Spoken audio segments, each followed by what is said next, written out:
Cricket friends 2025 mega ஆக்ஷன்ல முதல் நாளில் CSK அணி வாங்கின வீரர்கள் யார் யார், எந்தெந்த வீரர்களை சிஎஸ்கே அணி ஆக்ஷனில் டார்கெட் பண்ணி கலட்டி விட்டாங்க, தட்டி தூக்குனாங்க, எதனால 100 10 கோடி கொடுத்து சிஎஸ்கே வாங்கியிருக்காங்க, சிஎஸ்கே முதல் நாளில் எந்த அளவுக்கு ஆக்டிவாக இருந்து தரமான பிளேயர்களை வாங்கியிருக்காங்க அப்படிங்கிறத பற்றி தான் இந்த வீடியோவில் டீட்டெயிலாக பார்க்க போகிறோம். 2025 மெகா ஆக்ஷன் நேத்தி கோலாகலமாக ஜெட்டாவில் நடந்துச்சு. இந்த ஏலத்தில் 10 அணிகளும் பல வீரர்களை வாங்க போட்டி போட்டாங்க. அந்த வகையில் நம்ம சிஎஸ்கே அணியுமே பார்த்தீங்கன்னா முதல் வீரரில் இருந்தே வாங்க ரொம்ப ஆர்வம் காட்டினாங்க. அதுலேயும் இந்த ஆக்ஷனில் இளம் வீரர்களையும் வாங்க போட்டி போட்டாங்க.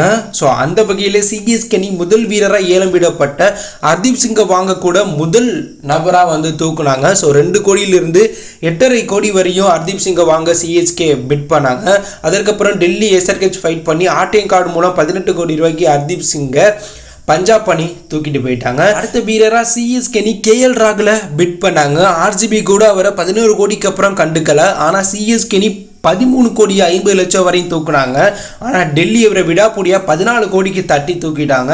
சிஎஸ்கேக்கு மட்டும் இன்னொரு 10லேருந்து 5 கோடி பர்சமௌண்டாக இருந்திருந்தா கேஎல் ராகுலுக்கு 15லேருந்து 20 கோடிக்கு வரையும் கூட போயிருப்பாங்க. அடுத்ததான் சம்மிக்குமே பார்த்தீங்கன்னா சிஎஸ்கே அணி 2 கோடியிலிருந்து 8 கோடி வரையும் பிட் பண்ணாங்க. ஆனால் திடீர்னு உள்ள வந்த எஸ்ஆர்ஹெச் அணி 11 கோடிக்கு சம்மியை தட்டி தூக்கிட்டு போயிட்டாங்க. அடுத்ததான் சிஎஸ்கே அணி லிவிங்ஸ்டனுக்கு 8 கோடி வரையும் பிட் பண்ணாங்க. 2 கோடியிலிருந்து 8 கோடி வரையும் சிஎஸ்கே பிட் பண்ணாங்க. ஆனால் ஆர்சிபி விடாப்படியாக 8 கோடி 75 லட்சம் ரூபாய் கொடுத்து லிவிங்ஸ்டனை தட்டி தூக்கிட்டாங்க. ஏன்னா சிஎஸ்கே வாங்குற எல்லா பிளேயரையும் மற்ற அணி வாங்குறாங்க, யாரை தான் சிஎஸ்கே வாங்க போகிறாங்கன்னு பார்த்தா முதல் பிக்காக டெவான் கான்வேவை ஆர்டிஎம் கார்டு யூஸ் பண்ணாமல் தட்டி தூக்கிட்டாங்க. கான்வே இந்த ஆக்ஷனில் 10 கோடி ரூபாய்க்கு மேலே ஏலத்தில் போவார்னு நினச்சோம். பஞ்சாப் சிஎஸ்கே இடையே போட்டி நடந்துச்சு.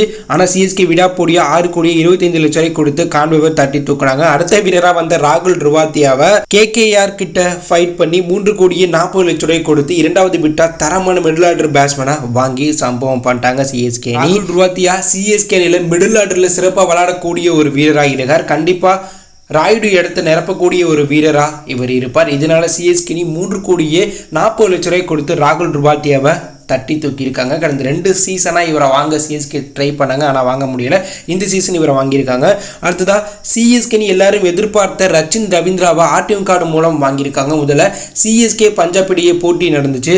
அதுக்கப்புறம் பஞ்சாப் எஸ்ஆர்ஹெச் ஃபைட் பண்ணாங்க. ஆனால் பஞ்சாப் 3 கோடியே 50 லட்சம் ரூபாய் கொடுத்து இவரை வாங்கினாங்க. ஆனால் சிஎஸ்கே ஆர்டிஎம் கார்டை தூக்குறாங்க. அதுக்கப்புறம் பஞ்சாப் 4 கோடின்னு சொன்னாங்க. 4 கோடிக்கு நாங்கள் ரச்சினை வாங்கிக்கிறோன்னு ஆர்டிஎம் கார்டு மூலம் ரச்சின் ரவீந்திராவை 4 கோடிக்கு சிஎஸ்கே வாங்கி சம்பவம் பண்ணியிருக்காங்க. ரச்சின் ரவீந்திரா போன உடனே சிஎஸ்கே அணி பார்த்தீங்கன்னா நல்லா பார்த்துக்கிட்டாங்க. ஸோ அவரை பார்த்துக்கிட்டதுனால பல பிரச்சனைலாம் வந்துச்சு. அப்படி இருந்தும் அவரை பேக் பண்ணி ஆர்டிஎம் கார்டு மூலம் வாங்கியிருக்காங்க. இதனால் ரச்சின் அடுத்த வருடம் சம்பவம் பண்ண வாய்ப்பு இருக்குது. அடுத்ததான் எல்லாரும் எதிர்பார்த்த அஸ்வினை 9 கோடி 75 லட்சம் ரூபாய் கொடுத்து சிஎஸ்கே வாங்கியிருக்காங்க. அஸ்வினை வாங்கணும்னு கடந்த 10 வருஷமாக சிஎஸ்கே ரசிகர்கள் சிஎஸ்கே கிட்ட சொல்லிட்டு இருந்தாங்க. ஆனால் சிஎஸ்கே கண்டுக்கல. ஆனால் இந்த வருடம் அஸ்வினை வாங்கியிருக்காங்க. ஸோ அஸ்வினை வாங்க ஆர்சிபி முதல்ல ஃபைட் பண்ணாங்க சிஎஸ்கே கூட. அதுக்கப்புறம் ஆர்ஆர் விடாப்படியாக 9 கோடி 50 லட்சம் வரையும் கேட்டாங்க.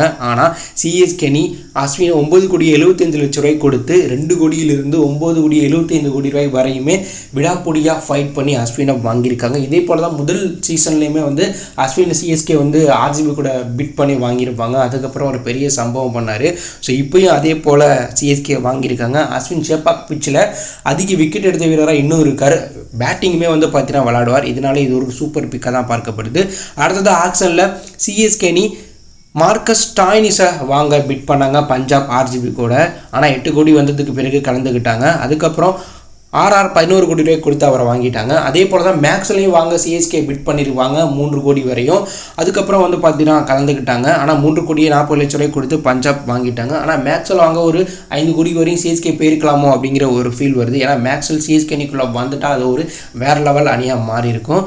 அடுத்ததாக யாரும் எதிர்பார்க்காத நூர் அகமதை 10 கோடி ரூபாய் கொடுத்து சிஎஸ்கே வாங்கி சம்பவம் பண்ணியிருக்காங்க. முதல்ல நூர் அகமதை வாங்க சிஎஸ்கே 2 கோடியிலிருந்து பிட் பண்ணிட்டு இருந்தாங்க.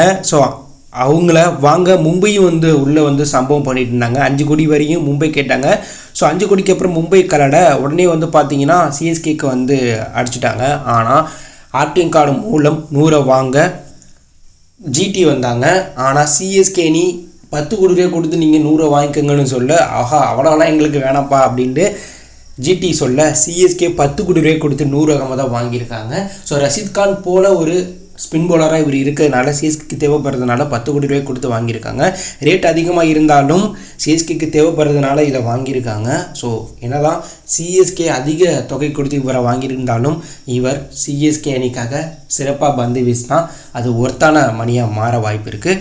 அடுத்ததாக சிஎஸ்கே அணி ஜிதேஷ் சர்மாவை வாங்க ஒரு 6 கோடி வரையும் பிட் பண்ணாங்க. ஆனால் ஆர்சிபி அணி 11 கோடி ரூபாய் கொடுத்து அவரை பஞ்சாப் கிட்டேருந்து ஆட்டம் கார்டு விதியெல்லாம் மீறி தட்டி தூக்கிட்டாங்க. அடுத்ததாக சிஎஸ்கே அணி லெஃப்ட் ஹேண்ட் ஃபாஸ்ட் பவுலரை வலை வீசி தேடி ஒரு நல்ல பிளேயரை வாங்கியிருக்காங்க. ஸோ கலீல் அகமதை சிஎஸ்கே அணி 4 கோடி 80 லட்ச ரூபாய் கொடுத்து வாங்கியிருக்காங்க. கலீல் அகமது ஆக்ஷனில் வாங்க லக்னோ போட்டி போட்டாங்க. ஆனால் 4 கோடி 50 லட்சம் வரையும் லக்னோ வந்தாங்க. ஆனால் சிஎஸ்கே விடாப்போடிய 4 கோடி 80 லட்ச ரூபாய் கொடுத்து கலீல் அகமதை வாங்கியிருக்காங்க. கலீல் அகமது போன சீசன் சூப்பராக வந்து வீசி இந்திய அணியிலலாம் விளாண்டாரு. அது மட்டும் இல்லாமல் அவர் டோனி தலைமையில் T20 சிறப்பாக விளாண்டுருக்காரு. 2 பக்கமும் லெஃப்ட் ஹேண்டில் பந்து வீசக்கூடியவர், ஸ்பின் பண்ணக்கூடியவர். ஸோ இது ஒரு பை தான் பார்க்கணும் இந்த ரேட்டுக்கு. ஸோ அதுக்கப்புறம் சிஎஸ்கே அணி நிகில் வகேராவை வாங்க ஒரு 3 கோடி வரையும் பிட் பண்ணாங்க. ஆனால் 3 கோடி 40 லட்ச ரூபாய் கொடுத்து நிகில் வகேராவை பஞ்சாப் அணி வாங்கிட்டாங்க. அடுத்ததாக சிஎஸ்கே அணி அபினவ் மனகரை வாங்க ஒரு 2 கோடி 80 லட்சம் வரையும் போனாங்க. ஆனால் எஸ்ஆர்ஹெச் அணி 3 கோடி 20 லட்ச ரூபாய் கொடுத்து அபினவ் மனகரை தட்டி தூக்கிட்டாங்க எஸ்ஆர்ஹெச் அணி. அடுத்ததாக சிஎஸ்கே அணி இந்த ஆக்ஷனில் போன வருடம் 8 கோடி 40 லட்ச ரூபாய் கொடுத்து வாங்கின சமீர் ரிஜிவியை அடிப்படை விலையிலேயே வாங்க நினச்சாங்க. ஆனால் அவரை டிசி அணி 95 லட்ச ரூபாய் கொடுத்து வாங்கிட்டாங்க. ஆனால் இவருக்காக ஒரு 1.5 கோடி வரையும் சிஎஸ்கே பிட் பண்ணியிருக்கலாம். ஆனால் இவரை பிட் பண்ண தவறிட்டாங்க. ஏன்னா போன வருடம் இவருக்கு ஒழுங்காக வாய்ப்பு கிடைச்சிருந்தா சம்பவம் பண்ணியிருக்க வாய்ப்பு இருக்குது. சிஎஸ்கே அணி மற்றொரு முன்னாள் தமிழ்நாடு வீரர் விஜய் சங்கரை 1 கோடி 20 லட்ச ரூபாய் கொடுத்து வாங்கியிருக்காங்க. விஜய் சங்கரை கடந்த 2 ஆக்ஷனாக சிஎஸ்கே டார்கெட் பண்ணாங்க. ஆனால் இந்த ஆக்ஷனில் ஜிடி கிட்ட ஃபைட் பண்ணி 1 கோடி 20 லட்ச ரூபாய்க்கு வாங்கியிருக்காங்க. ஜிடி 1 கோடி வரையும் வந்தாங்க. ஆனால் சிஎஸ்கே விடாப்படியாக 1 கோடி 25 லட்ச ரூபாய் கொடுத்து விஜய் சங்கரை வாங்கியிருக்காங்க. விஜய் சங்கர் ஐபிஎல்ல கடந்த 2 சீசனாக கிடைச்ச வாய்ப்பை கொஞ்சம் நல்லா யூஸ் பண்ணியிருக்காரு. ஸோ அவருக்கு ஃப்ரீடம் கிடைக்கல. ஸோ சிஎஸ்கேனிக்கு வந்து அவருக்கு ஃப்ரீடம் கிடைக்கும். இதனால் அடுத்த சிவம் துபேவாக இவர் மாற வாய்ப்பு இருக்குது. அடுத்த சிஎஸ்கே அணி சிம்ரஜித் சிங்கை வாங்க 1 கோடி 20 லட்ச ரூபாய் வரையும் பிட் பண்ணாங்க. ஆனால் அவரை எஸ்ஆர்ஹெச் அணி 1 கோடி 50 லட்ச ரூபாய் கொடுத்து தட்டி தூக்கிட்டாங்க. ஸோ சிஎஸ்கே அணி இந்த ஆக்ஷனில் முதல் நாளில் தரமான வீரர்களை தரமான ரேட்டுக்கு வாங்கியிருக்காங்க.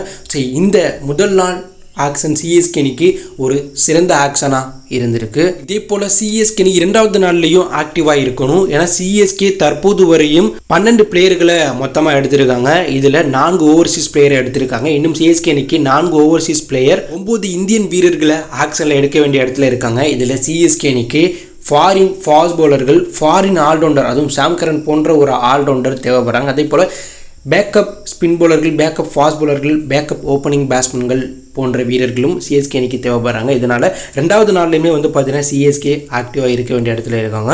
ஸோ நீங்கள் சொல்லுங்கள், டே 1ல் சிஎஸ்கே அணி பிக் பண்ண பிளேயர்களை பற்றி நீங்கள் என்ன நினைக்கிறீங்க? யாரை கரெக்டான தொகைக்கு பிக் பண்ணியிருக்கா, யாரை அதிக தொகை கொடுத்து சிஎஸ்கே வாங்கியிருக்காங்க நீங்கள் நினைக்கிறீங்க? 2வது நாளில் சிஎஸ்கே அணி யாரை டார்கெட் பண்ணணும்? சிஎஸ்கே அணி 2025 இந்த ஸ்குவாடை வைத்து கோப்பையை வெற்றி பெற வாய்ப்பு இருக்கா அப்படிங்கிற கருத்தை கமெண்ட் லீவ் பண்ணுங்கள். இதில் பிடித்திருந்தால் லைக் பண்ணுங்கள், ஷேர் பண்ணுங்கள், கமெண்ட் பண்ணுங்கள். மறக்காமல் நம்ம சேனலை சப்ஸ்கிரைப் பண்ணி ஃபாலோ பண்ணுங்கள். தேங்க்யூ ஃபார் வாட்சிங்.